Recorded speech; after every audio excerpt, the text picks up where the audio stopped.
पूर्णिमा, उनकी बहुत बहुत बधाई हो।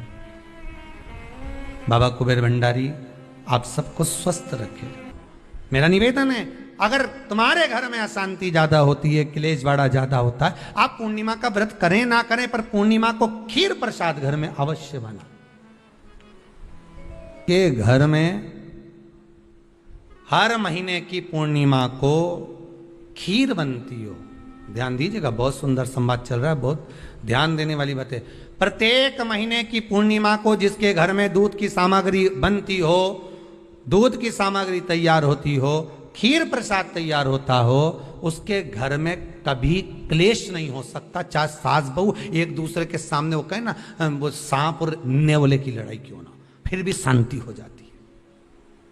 पर प्रत्येक महीने की पूर्णिमा होना चाहिए। ये नहीं कि तुमने एक महीने की पूर्णिमा पे बना लिया और दूसरे महीने की पूर्णिमा को गायब कर दिया। फिर किसी ने कह दिया आज चूरमा तो बन रहा है, दाल बाटी तो बन रही है चूरमे के साथ में, लड्डू बन रहे हैं, तो काहे को खीर बना रही हो? तो तुमने अब वो खीर प्रसाद प्रत्येक महीने में एक बार ऐसा नियम बना लो, अपने दीवार पे लिख लो कि पूर्णिमा है और पूर्णिमा के दिन घर में खीर बनना ही है। केवल शरद पूर्णिमा अकेली पे नहीं हो, 12 महीने की पूर्णिमा करके देखने में क्या जा रहा है? देख लो बना के। नहीं तो ना तो सियोर वाला महाराज तुम्हारे यहाँ खाने आ रहा है, नहीं तो खीर तो अपने घर में ही है। कोई महाराज तो नहीं आएगा खाने के लिए कि सियोर वाला महाराज को तुम खीर का डब्बा पहुंचा दो कि हर महीने की पूर्णिमा को तुम्हें ही खाना है, तुम्हें ही बनाना है। इतनी सी बना लो, पर बनाओ, देखो कि घर में शांति होती कि नहीं होती। बनाकर जाने में क्या जा रहा है? नहीं तो खीर तो है ही सरी, अगर शांति नहीं हुई तो खीर तो है, खा ही लेंगे। पर बना के देखने में कुछ जा रहा है क्या? बनाओ।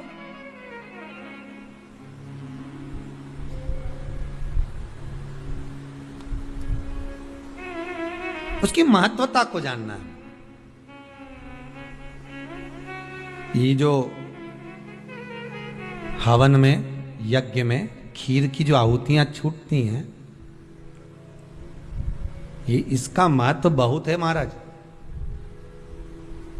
आप समझे ना समझे वो आपकी जगह पर आपके यहां जब विद्वान ब्राह्मण, कोई विद्वान ब्राह्मण आपके यहां जब यज्ञ कराने आए, हवन कराने आए, वास्तु पूजन कराने आए, जब माता रानी का हवन, किसी भी रूप का यज्ञ कराने के लिए आए और वो खीर की आहुतियां जब छुड़वाए, तो आप पूछना कि खीर की आहुति का फल कितना, प्रताप फल कितना।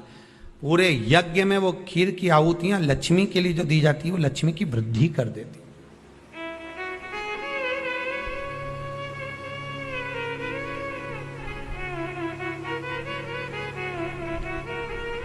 उसका महत्व कितना बढ़ जाता है, उसका महत्व कितना प्रबल हो जाता है। खीर क्या होती है? बनाइए एक बार। पूर्णिमा के व्रत का महत्व चंद्र से, और जिसके यहां क्लेश हो, कोई व्यक्ति मीठा बोलकर आपसे स्नेहवश, प्रेम बढ़ाकर, स्नेह बढ़ाकर, आपसे प्रेम वात्सल्यता करुणा स्नेह बढ़ाकर जब आपसे कुछ धन लेकर चले गया हो और अब आप उससे मांग रहे हो, आप उससे लेना चाहते हो और फोन कर रहे हो, मिलने जा रहे हो कि मेरा पैसा दे दे भैया, और वो प्रेम खत्म कर चुका है, स्नेह खत्म कर चुका है, धन नहीं दे रहा, वहां पर भी ये पूर्णिमा का व्रत काम करता।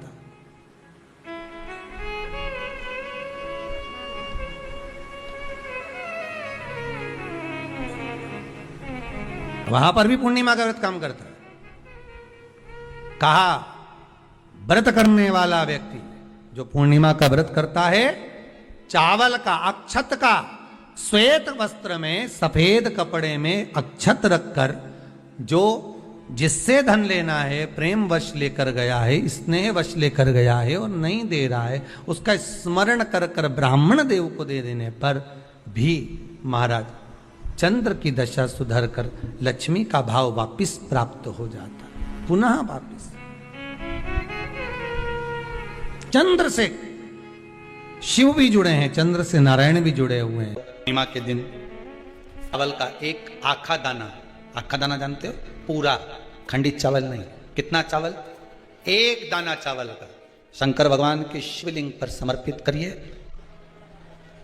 एक बेलपत्र जिसका डंडी का मुख अपनी ओर हो, जहां से चावल चढ़ाया है उस चावल के ऊपर अपनी कामना कर कर रख दीजिए और चंद्रमौली भगवान का स्मरण करिए।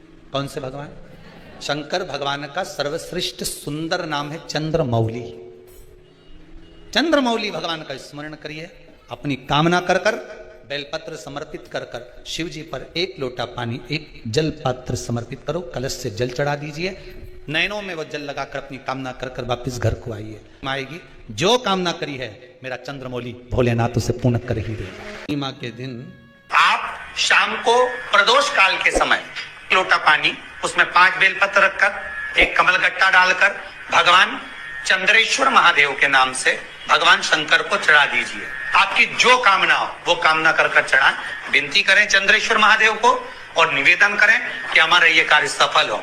एक महीने की पूर्णिमा को जिसके घर में दूध की सामग्री बनती हो, दूध की सामग्री तैयार होती हो, खीर प्रसाद तैयार होता हो, उसके घर में कभी क्लेश नहीं हो सकता। 4 तिथियां भारत की भूमि पर ऐसी वर्णित है जिन तिथियों में भी गंगा का जल हम शिव को अगर एक बूंद भी समर्पित कर रहे हैं, गंगा का जल मात्र एक आधी चम्मच भी, आचमन जितना भी अगर हम शिव को समर्पित कर रहे हैं तो उसका सुख आनंदित है। जैसे पंचमी तिथि, नवमी तिथि, दशमी तिथि, एकादशी, प्रदोष, पूर्णिमा, अमावस्या, ये तिथियां हमारे यहाँ जो दी गई हैं, इन तिथियों में अगर हम गंगा का मात्र थोड़ा सा जल भी अगर जल के पात्र में डालकर गंगा जी का जल थोड़ा सा भी शिव के पास लेकर जा रहे हैं तो ये एक भाव अपने भीतर होना चाहिए कि आप केवल गंगा का जल साधारण शिव मंदिर में समर्पित नहीं कर रहे हो, आप गंगा का जल भले अपने घर से लेकर जा रहे हो और थोड़ा सा भी जल ले जाकर अगर शिव को समर्पित कर रहे हो तो तुम्हारे भीतर ये भाव होना चाहिए कि मैं गंगोत्री से जल भरकर सीधे रामेश्वर में ले जाकर गंगा के जल को समर्पित कर रही हूँ। आप शिव को समर्पित कर रहे हैं, ये आपके भीतर एक भाव उत्पन्न होना चाहिए। सभी को सुंदर पूर्णिमा की बहुत बहुत बधाई हो। बाबा विश्वनाथ की कृपा आप पर सदा बनी रहे। आ गया पूर्णिमा की रात्रि, बड़े से बड़ी बीमारियां, बड़े से बड़े रोग, बड़े से बड़े बड़े कष्ट इस पूर्णिमा की रात्रि को छूट जाते हैं। दमे की बीमारी, श्वास की बीमारी, अनिद्रा की बीमारी, रात्रि को जगना, ये सारी बीमारियां पूर्णिमा की रात्रि को अगर व्यक्ति अपने जीवन को सुखमय बनाए, अपने जीवन को आनंदमय बनाए तो सब छूट सकते। पूर्णिमा की रात्रि को पीपल के पत्ते 5 लेकर उसके ऊपर खीर डालकर रात्रि को खा लेने से महाराज दमे की बीमारी, श्वास की बीमारी रुक जाती है। वो बीमारी बढ़ती नहीं है, उससे कष्ट नहीं होता। जिन बच्चों के नेत्र कमजोर होते हैं, रोशनी कमजोर होती है, पूर्णिमा के दिन रात्रि को 12 बजे भगवान चंद्रदेव का दर्शन कराइए। 5 से 7 मिनट तक नयन मिलाए चंद्रदेव के साथ और बाद में एक पीपल के पत्ते पर खीर जो चंद्र के नीचे रखी हुई है उसी खीर को चटा दीजिए। फिर चंद्र का दर्शन कराओ, फिर खीर को चटा दीजिए। महाराज नयन की ज्योति बढ़ती है, नींद नहीं आती तो निंद्रा देवी प्रवेश करती है, निंद्रा अच्छी आती है, आनंदित होता है। महाराज जिस व्यक्ति के शरीर में गांठ पड़ जाती हो, शरीर काला पड़ जाता हो, चट्टे पड़ जाते हो या दांत खाज खुजली हो जाता हो, उसके लिए भी पूर्णिमा की रात्रि को 12 बजे महाराज भगवान चंद्रदेव के लिए 21 दिए जलाए जाते हैं। उस 21 दिए की कालोच एक थाली में इकट्ठी करी जाती है। कालोच को इकट्ठी कर कर शरीर में गाय के घी के साथ में जहां जहां जगह पर चट्टे हैं, गांठ है, वहां लगाया जाता है। उसको 5 या 7 दिन लगाइए। उसके बाद में रोज प्रतिदिन लगाने के आधे घंटे बाद स्नान कर लीजिए, आराम लगना प्रारंभ हो जाता है। महाराज आज पूर्णिमा की रात्रि से लेकर कार्तिक पूर्णिमा की रात्रि के बीच में जो दामोदर भगवान का, कृष्ण का, शिव का मंगल आनंद करेगा, अभिषेक करेगा, पूजन करेगा, स्मरण करेगा, उसके सारे दुख दरिद्र दूर हो जाएंगे। रात्रि को आप बड़े प्रेम से खीर बनाओ, चंद्रदेव की साक्षी में रखो, भोग लगाओ भगवान श्री हरि को। बन सके अगर लक्ष्मी की कमी है, लक्ष्मी नहीं आ रही है, व्यापार नहीं चल रहा है, तकलीफ बहुत ज्यादा है, घर में कष्ट है, कर्जा ज्यादा है, तो एक तांबे के कलश के ऊपर, तांबे के कलश में पानी भरना, कटोरी रखना, उस पे लक्ष्मी जी की मूर्ति रखना। लक्ष्मी जी की मूर्ति नहीं हो तो चांदी का सिक्का रखना। उसके सम्मुख में आप 31 दीपक 31 दीपक घी के लंबी बाती के जला देना। महाराज एक एक कमल गट्टा उस 31 दिए के अंदर डाल देना और लक्ष्मी जी का पूजन करना, लक्ष्मी जी का स्मरण करना, खीर का भोग लगाना, पान के पत्ते पर खीर रखना, 5 पत्ते पर खीर का भोग लगाना और माता लक्ष्मी से विनती करना। सुबेरे 4 बजे तक वो रखे रहने देना, सुबह 4 बजे वो उठाना, लक्ष्मी को वापिस तिजोरी में या सिक्का हो तो उसको अलमारी में रख देना। जो खीर बनी है वो प्रसाद के रूप में सुबह 8 बजे, 10 बजे, 9 बजे जब खाना हो प्रेम से पाना। माता जो दिए लगाए हैं वो ठंडे हो गए होंगे, उनको रखे रहने देना, बाद में काम आते रहेंगे, या दिए विसर्जन करना हो तो आपकी मर्जी है। पर वो मट्टी के दिए लगेंगे, आटे के दिए नहीं लगेंगे, मट्टी के दीप लगाना है आपको। 31 घी के दिए लगाना है।